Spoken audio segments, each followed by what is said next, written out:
यहाँहरुलाई यस भिडियोमा स्वागत छ। आज म यहाँहरुलाई ट्रिगोनोमेट्रीको रियल लाइफ एप्लिकेसन के छ भन्ने बारेमा विस्तृत रूपमा जानकारी गराउने छु।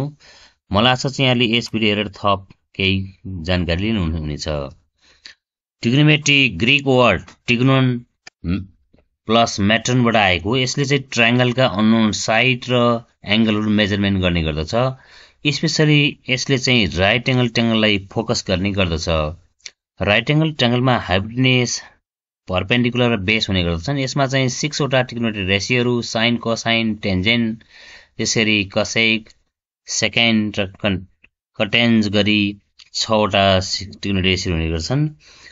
एप्लिकेसन भन्न साथै ट्रिगोनोमेट्रीका प्रिन्सिपलहरु चाहिँ यसका फंक्सनहरु हाम्रो रियल लाइफमा कुन प्रब्लम सल्भ गर्ने युज हुन्छ भन्ने जनाउँछ। यसगरी खासगरी विभिन्न parts of trigonometry ratio, angle measurement, trigonometry identity, graph of trigonometry function, height and distance, त्यसैगरी चाहिँ words problem, inverse function, solving general triangle, trigonometry equation, unit circle, polar coordinate graphing, complex number, Fourier series गरी विभिन्न चाहिँ यसका principal र function हुने गर्दछन्।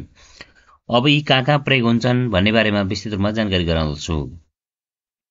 Height and distance measurement गर्नको लागि यसले चाहिँ बिल्डिङहरुको, माउन्टेनहरुको हाइट मेजरमेन्ट गर्न, डिस्टेन्स फाइन्ड गर्न चाहिँ एंगल अफ एलिभेसन र एंगल अफ डिप्रेसनको सहायताले यो चाहिँ युज हुने गर्दछ।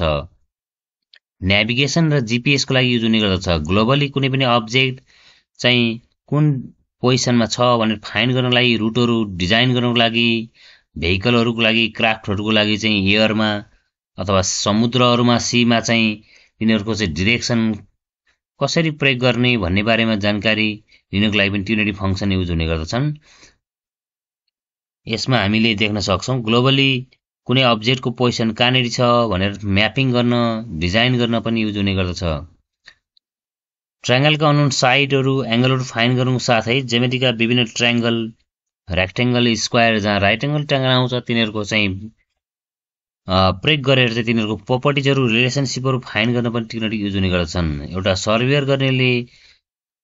सर्वेयरले चाहिँ मेजरमेन्ट, ल्यान्डको मेजरमेन्ट गर्न, डिटरमाइन गर्न, त्यसलाई प्लानिङ गर्नको लागि पनि ट्रिगोनोमेट्रीको चाहिँ युज हुने गर्दछ। त्यसैगरी चाहिँ इन्जिनियरहरुले एसी करेन्ट, भोल्टेज, करेन्टहरु कसरी चेन्ज भइरहेछ भनेर एनालाइज गर्न ट्रिगोनोमेट्री फंक्सन साइन कसको युज हुने गर्दछन्। खासगरी उनीहरुले चाहिँ कम्प्युट गर्ने गर्दछन् फेज डिफरेन्स र इम्पेडेन्स। त्यसैको आधारमा चाहिँ एसी करेन्टमा आएका, भोल्टेजमा आएका चेन्जहरुलाई मेजरमेन्ट गर्दछन्।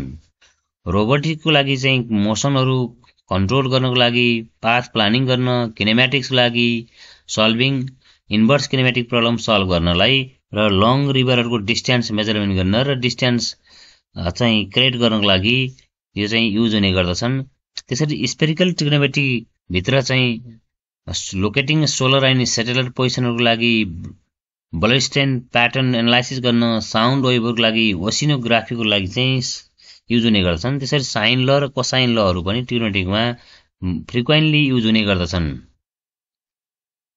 त्यसैगरी ट्रिगोनोमेट्रीको युज हेर्ने हो भने आर्किटेक्चर र कन्स्ट्रक्सनको लागि, विभिन्न बिल्डिङहरु कन्स्ट्रक्सन गर्नको लागि, डिजाइन गर्नको लागि, त्यो एंगलको मेजरमेन्टको आधारमा चाहिँ त्यसलाई कसरी कन्स्ट्रक्ट गर्ने, इन्फ्रास्ट्रक्चर डेभलपमेन्ट गर्नको लागि, डिजाइनिङको लागि इन्जिनियरहरुले बढी चाहिँ ट्रिगोनोमेट्रिक फंक्सनहरुको चाहिँ युज गर्ने गर्दछन्। हामी देख्न सक्छौं यो बिल्डिङको एंगल र डिस्टेन्सको आधारमा चाहिँ डिजाइन गर्नको लागि युज हुने गर्दछन्। त्यसैले एस्ट्रोनोमीतिर टेन्जेन्ट फंक्सन युज हुने गर्दछन्। स्टार र प्लानेट बीचको डिस्टेन्स के छ, तिनीहरुको पोजिसन के छ भनेर डिटरमाइन गर्नको लागि पनि एस्ट्रोनोमीहरुमा चाहिँ युज हुने गर्दछ।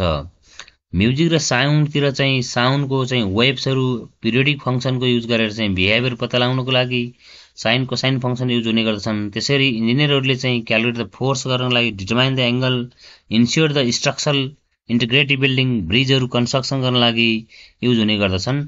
त्यसैले मेडिकलतिर चाहिँ सिटी स्क्यान गर्न, अल्ट्रासाउन्ड गर्न चाहिँ ट्रिगोनोमेट्री प्रिन्सिपल युज गरेर चाहिँ cross sectional image of the body find गर्ने युज हुने गर्छन्। फिजिक्सतिर हेर्ने हो भने वेभ मोसनको लागि, सर्कुलर मोसनको लागि, ओसिलेसनको लागि पनि युज हुने गर्छन्। कम्प्युटरतिर चाहिँ विभिन्न खालका चाहिँ डिजाइन गर्न, 3D डिजाइन गर्न, नेटवर्किङ बनाउन, भिडियो गेमहरु बनाउन युज हुने गर्दछन्। ट्रिगोनोमेट्रीलाई एग्रिकल्चरमा पनि युज गर्ने हुन्छ। ट्रिगोनोमेट्रीमा चाहिँ टेन्जेन्ट फंक्सनको युज गरेर क्रप्सहरूको चाहिँ रोज कति हुन्छ, कसरी प्लानिङ गर्ने, इरिगेसन कसरी गर्ने, बढीभन्दा बढी इफिसियन्सी कसरी लिने भन्ने बारेमा पनि साइन कोसाइन फङ्सनहरूको युज हुने गर्दछन्। मलाई आशा छ यहाँहरूले यस भिडियो हेरेर केही सिक्नु भन्ने विश्वास लिएको छु। भिडियोबाट थप जानकारी लिनको लागि यहाँले यस च्यानललाई सब्स्क्राइब गर्न, कमेन्ट गर्न नभुल्नुहोला। धन्यवाद।